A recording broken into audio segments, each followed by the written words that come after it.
7 часот 45 минути. Добро утро, Македонија. Добро утро и вела ми на мојата драга прва гостинка, за која што ќе стане збор во следниве неколку минути. Ана Димовска од фондацијата Чекор по Чекор ни е наша гостинка. Добро утро и добро ни дојде во утринската програма. Добро утро, Ила, ви благодарам на поканата. Така, ќе зборуваме за сите активности кои што ги имате во овој период од годината, поточно со почетокот на новата школска учебна година имате и нови проекти, нови обуки за наставници. Кои се најактуелни активности кои што ги имате пред 1 септември? Така, пред се тука сме денес да зборуваме за проектот на УСАИД со читање до лидерство, кој што се спроведува со финансиска поддршка на УСАИД, а го спроведува нашата фондација, Фондацијата за образовни и културни иницијативи Чекор по Чекор.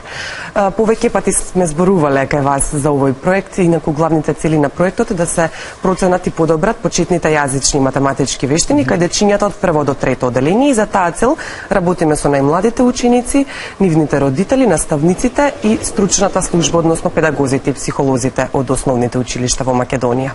Проектот веќе од 2013 се спроведува. Соработуваме сега веќе со сите основни училишта на цела територија на Република Македонија, а она што во моментот е најактуелно во рамки на овој проект е што имаме обуки за наставниците, родителите и стручната служба од училиштата. Станува збор за обуки кои што се насловени Нашата училница, нашиот свет, и ова се еднодневни практични обуки или работилници, каде што покажуваме практични, лесно применливи начини како да ја претвориме училницата во една креативна, стимулативна средина за учење. Подготвивме и фотографии каде гледачите можат да видат всушност каква е атмосферата на овие работилници, на овие обуки. Она што е значајно е што на овие обуки не учествуваат само оделенските наставници или представници од училиштата, тука се поканети и родителите, бидејќи сметаме дека тие се главни чинители во образовниот процес на децата и имаат многу што да придонесат со свое знаење, креативност во уредување на училницата, а впрочем тие имаат и право и треба да се вклучени во уредувањето на просторот каде што нивното дете понатаму ќе поминува голем дел од денот и од работната недела. Во моментот, значи, до сега имаме направено вакви работилници, односно обуки во 60 училишта на почетокот на проектот. Во моментот за уште 104 училишта се во тек овие обуки, а до крајот на проектот представници од сите основни училишта во Македонија, значи повеќе од 330 основни училишта, ќе имаат можност да бидат дел од ваква обука. Така, морам да признам дека се многу убави овие училници. Пред 1 септември како би требало да изгледа една училница? Како наставникот би требало да ја подготви истата? Се разбира како сите ние што го подготвуваме нашиот работен простор пред да започнеме со работниот процес, со работата воопшто, така и наставникот треба да го подготви својот работен простор, односно училницата пред почетокот на секоја учебна година, со тоа што дополнително тој не мисли само за себе, туку мисли за цела една група ученици, за целото оделение.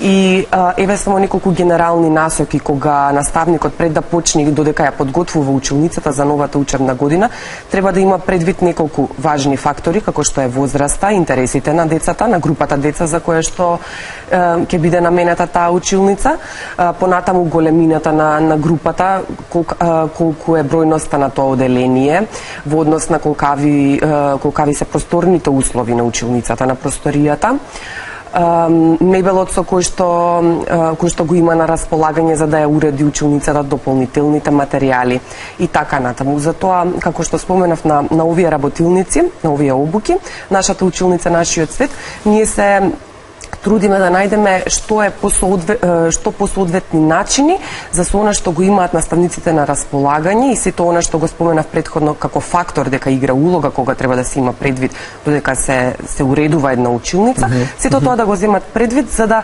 создадат што подобри услови за дечињата да се чувствуваат пријатно, да имаат една стимулативна средина каде што ќе имаат желба да учат, да се дружат, да комуницираат на лесен, едноставен, практичен начин и со наставникот и со другарчињата и да сакаат што што повеќе време да поминуваат таму.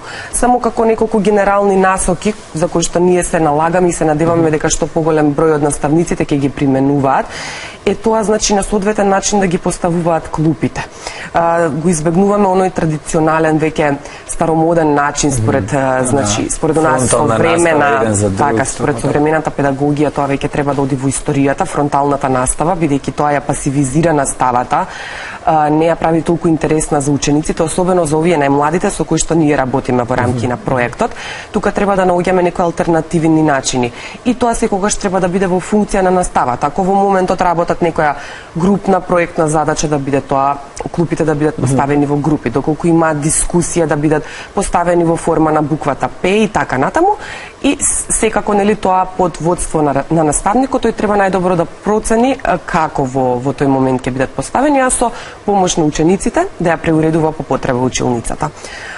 Понатаму она за кое што ние како проект за писменост особено се залагаме и многу не радува кога ќе видиме во една оделенска училница училишна библиотека, односно оделенска библиотека. Значи не катче кое што е катче со книги, катче за читање, литературно катче, каде што значи самото оделение всушност ќе започне од некој мал фонд на книги, мал број на книги, а понатаму ќе го надоградува во однос на своите интереси, во однос на своите можности, бидејќи сметаме дека не е доволно само она една генерална училишна библиотека за најмладите, така што наша обврска е што повеќе да им ги приближиме книгите, да не ги оставаме само на она ограничено, скратено работно време на училишните библиотеки, што всушност го отежнува процесот и тие се поретко и поретко да ја посетуваат училишната библиотека.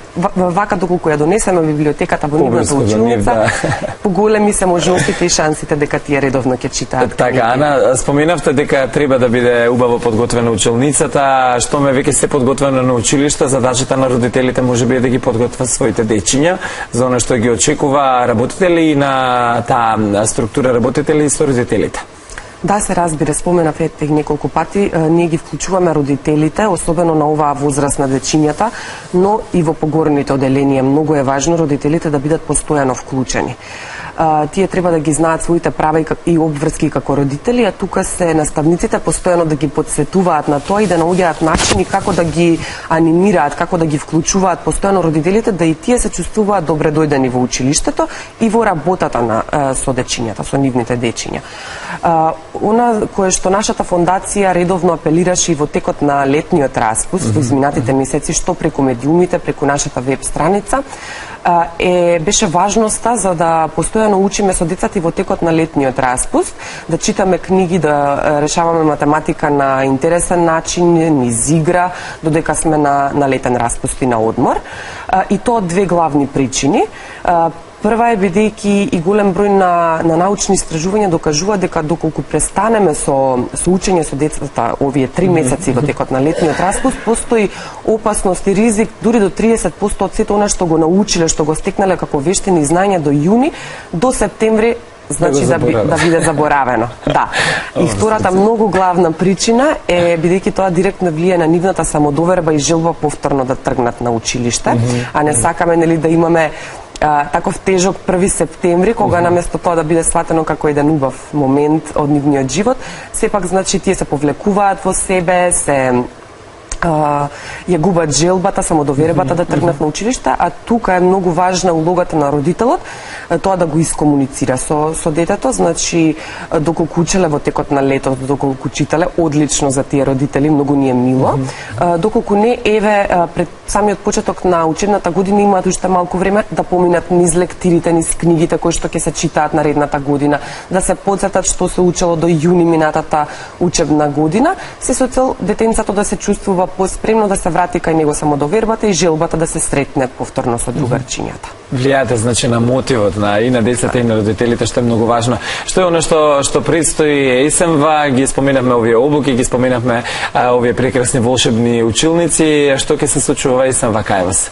Да најавиме некој проект доколку има, се разбира. Така, значи, како што споменав, обуките нашата училница Нашиот свет продолжуваат понатаму. Представници од сите основни училишта ќе бидат дел од овие обуки, но освен овие обуки ние имаме и други видови на обуки. Тоа се обуки каде што имаме креативни техники за подучување математика и креативни техники за подучување мајчин јазик.